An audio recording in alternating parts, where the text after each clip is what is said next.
Perkenalkan, nama saya Andre Aslan Pasaribu dengan NIM 52412300015.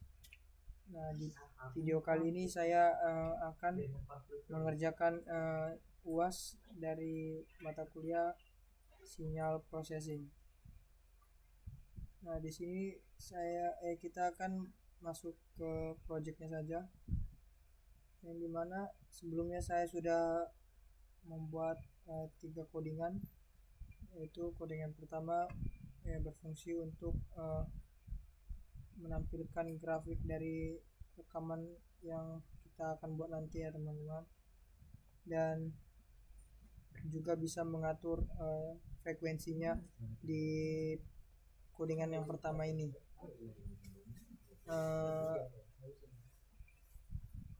dan juga untuk menampilkan sinyal suara yang kita akan rekam nanti. Nah, yang kedua, codingan kedua yaitu berfungsi untuk memulai. Di sini kita akan merekam suara di codingan kedua. Ini fungsinya untuk merekam suara ya teman-teman, dan durasinya kita buat selama 5 detik saja. Jika sudah direkam suaranya, dia akan otomatis rekamannya selesai. Yang codingan ketiga ini berfungsi untuk memutar suara atau memutar suara rekaman kita yang pada codingan kedua.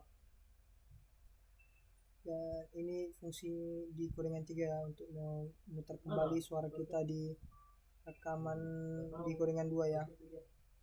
Nah, di sini kita langsung masuk aja ke project. Sini kita masuk saja ke rekamannya saja teman-teman. Nah, kita masuk ke pada codingan kedua, yaitu untuk merekam suara. Sini kita langsung run saja. Perkenalkan, nama saya Andre Aslan Pasaribu. Kita tunggu saja sampai dia tertulis rekaman selesai. Nah, di sini sudah terlihat rekaman selesai teman-teman. Nah, untuk kita bisa mendengar atau mengulangi dari rekaman suara kita tadi, di sini kita menggunakan pada codingan yang ketiga ini teman-teman, untuk mengulangi memutar suara rekaman yang tadi kita rekam.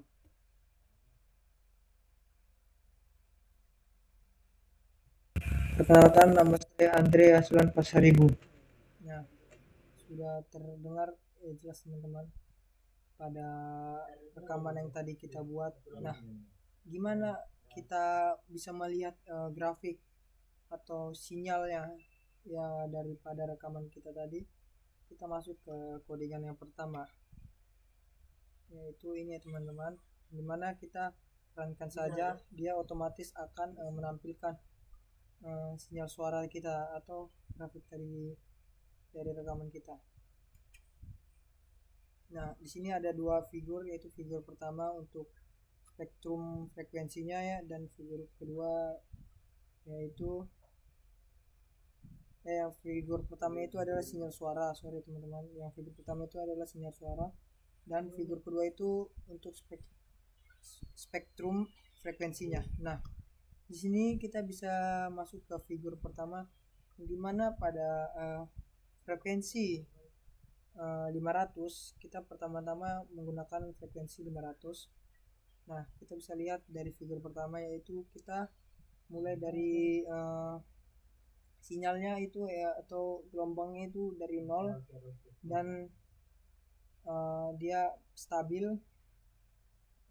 lalu dia akan menurun di minus 0,4, lalu dia naik ke 0,4, lalu dia stabil lagi, dan begitu juga seterusnya, naik dan turun lagi. Di sini bisa teman-teman jelas melihat dari sinyal suaranya teman-teman dari rekaman yang sebelumnya kita buat. Lalu kita masuk ke figur kedua, yaitu spektrum frekuensinya. Bisa teman-teman lihat dari 0 stabil, lalu dia menyentuh yang pertama itu menyentuh magnitudonya itu menyentuh 100 yang pertama, lalu dia menurun dan stabil, lalu dia naik lagi dan hampir menyentuh 250 magnitudonya ya teman-teman. Lalu dia menurun dan naik lagi, begitu juga seterusnya, lalu dia mendapatkan maksimal puncaknya teman-teman, yaitu hampir mendekati sekitar 350 magnitudonya. Lalu dia turun lagi dan dia yang terakhir naik lagi sehingga tembus sebesar 400 magnitudonya. Nah, di sini dalam frekuensi 500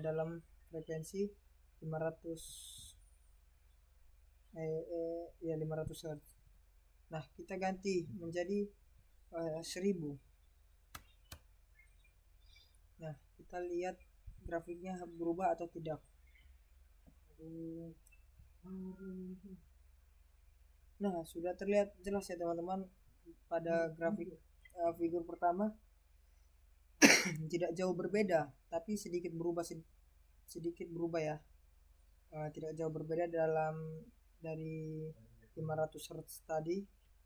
Nah, di sini bisa teman-teman lihat dia stabil, baru dia naik turun dan begitu juga seterusnya sampai stabil lagi menjadi 0. Dan yang di figur 2-nya ini sudah terlihat begitu jelas perbedaannya dari 500 Hz yang sebelumnya, yang dimana 500 Hz tadi titik puncak maksimal itu sampai 400. Nah, di sini tidak sampai 400. Dia titik dari minimum ininya mulai dari grafiknya itu 0, grafiknya 0 sampai begitu dia naik turunnya sampai mendekati sekitar 100 lebih, kurang lebihnya teman-teman. Tidak seperti yang dari 50 Hz tadi sampai 400. Lalu dia akan turun dan stabil lagi dan menyentuh 0 lagi. Nah, di sini kita ubah lagi Hz-nya. Sini kita ubah lagi menjadi ini 100 teman-teman, kita ubah menjadi 1000. Kita runkan. Nah, sini teman-teman bisa lihat dari figur pertamanya tidak jauh berbeda dari yang sebelumnya, dan figur keduanya cukup berbeda sekali dari yang tadi 100 itu. Kita ubah menjadi 100. Di sini teman-teman bisa melihat dia hampir mendekati 100 maksimal puncaknya, dan begitu dia sudah mencapai mendekati 1000, dia akan turun lalu ke 500 dan akan turun lagi ke 300. Titik terendahnya dia akan mendapatkan yang terakhir yaitu 100 magnitudonya. Nah, kita sini ubah lagi menjadi 1500.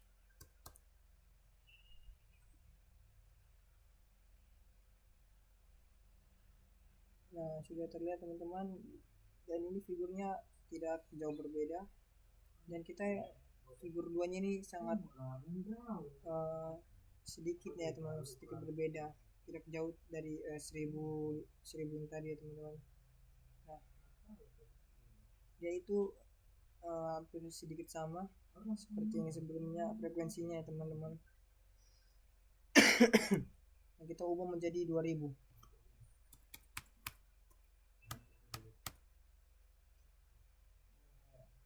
Baru kita runkan.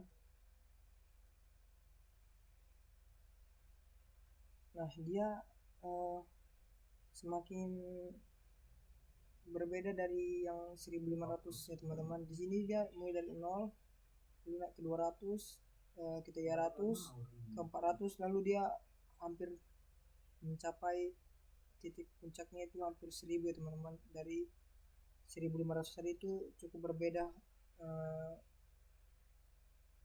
spektrum frekuensinya dari 1500 tadi ya teman-teman. Dan dia sudah mencapai hampir 1000 titik puncaknya, dia akan turun, lalu dia akan kembali ke jadi nol lagi teman-teman. Nah, sini kita bisa tahu bahwasanya jika frekuensinya berbeda, dia akan berbeda juga spektrum frekuensinya teman-teman, dari figur kedua ini. Nah, sekian dari penjelasan saya. Jika ada salah kata, mohon maaf.